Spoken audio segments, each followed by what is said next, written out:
श्री स्वामी समर्थ. जय जय स्वामी समर्थ. ओम श्री परमात्मने नमः. इथे सेवेसाठी मुक्ताबाईची सनद याच्यामधून मुक्ताबाई यांचा अभंग घेतलेला आहे.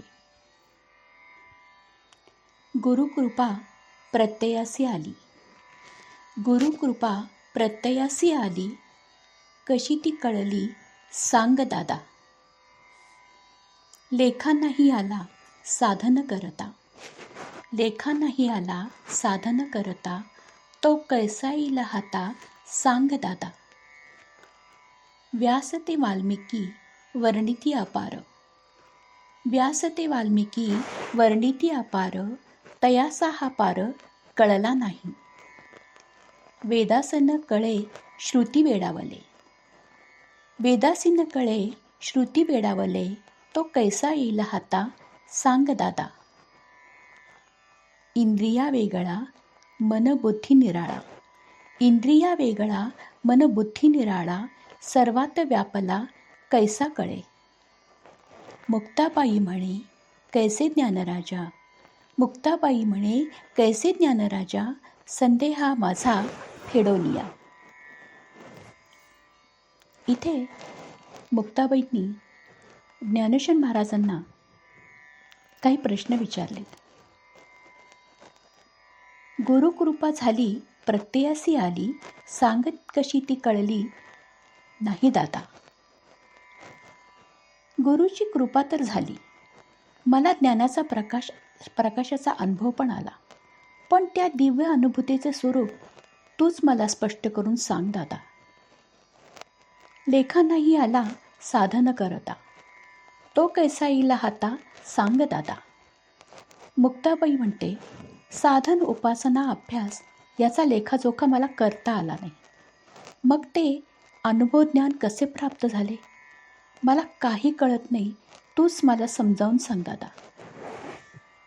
व्यास ते वाल्मिकी वर्णिती अपार, तयासी हा पार कळला नाही.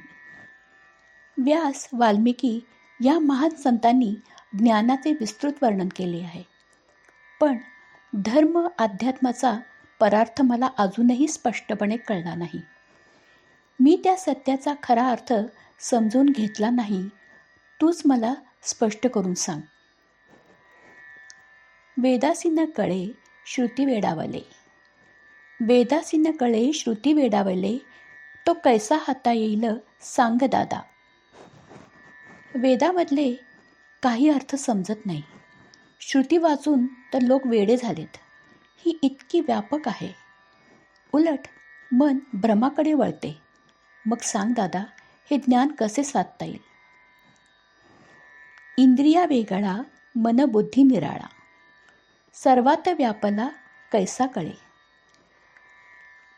इंद्रिय स्वतंत्र आहे, मन बुद्धी निराळी दिशा दाखवतात.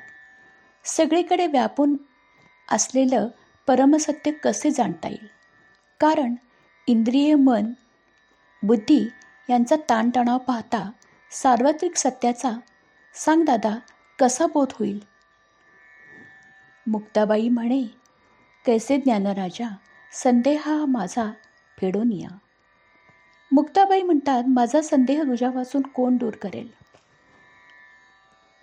त्यांना खात्री होती माझ्या सर्व शंकांचा उत्तरकार फक्त माझा ज्ञानदादा आहे, तोच या गोष्टींचा खरा अर्थ स्पष्ट करेल. इथे मुक्ताबाईंना आत्मतत्वाची स्वरूप जाणून घेण्याचे किती ओढ आणि जिज्ञासा होती हे दिसून येते. आणि आपल्या ज्ञानराजावर म्हणजेच आपल्या दादावर त्यांचा पूर्ण गाढ विश्वास दिसून येतो की आपल्या या शंकांचे निरसन आपल्या ज्ञानदादाशिवाय कोणी करू शकणार नाही, ह्या त्या पूर्णपणे जाणून होत्या. श्री स्वामी समर्थ. जय जय स्वामी समर्थ.